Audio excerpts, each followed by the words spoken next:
Annyeonghaseyo and welcome to Awful Advent, a countdown of 13 holiday horror movies for the 13 days before Christmas. Our fifth film this year is the fourth entry of a notorious holiday horror franchise, one that has nothing to do with its predecessors or Christmas at all. It's Silent Night, Deadly Night 4, Initiation! A journalist investigating the apparent death of a woman by spontaneous combustion is slowly drawn into a sapphic cult. Silent Night, Deadly Night 4 is an odd duck. The prior trilogy is all about a serial killer dressing up as Santa, and the only connection to this film is Clint Howard watching a clip of the third movie on TV.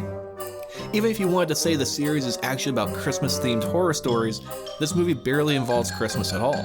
What the movie is about is a woman chafing against the ambient and targeted sexism she's enduring in both her work life and home life. She's an aspiring journalist working the calendar section of a local news weekly looking for a chance to prove herself. The mysterious death of a woman who appears to have set herself on fire and then jumped from a building seems ideal. However, when she asks her reporter boyfriend to recommend her for the piece, the editor instead hands him the story. She pursues it anyway and ends up being drawn into a coven of witches who are using their magic to buoy her up. From that description, you'd think this is an A24-style elevated horror film where a misogynistic boys' club is being opposed by a group of women exercising the same kind of gender solidarity the men are. Plus, the movie is directed by Brian Yuzna, who just the year before done Society, the practical effects-heavy horror satire of the rich that climaxed with The Shunting.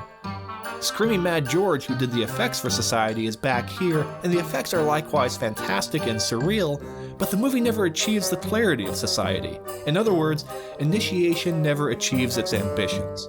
While part of this is due to the acting never really being up to snuff, the real problem is how sexism is engaged with in the movie.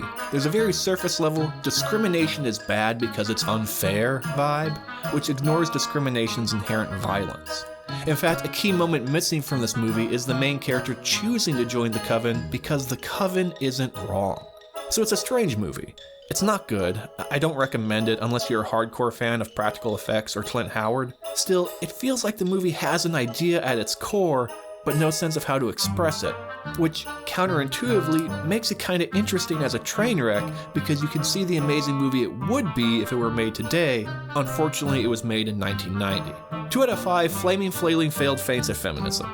Tomorrow we continue with another movie that's only tangentially related to Christmas and also perplexingly bad. Until then, stay safe, stay inside, and stay spooky.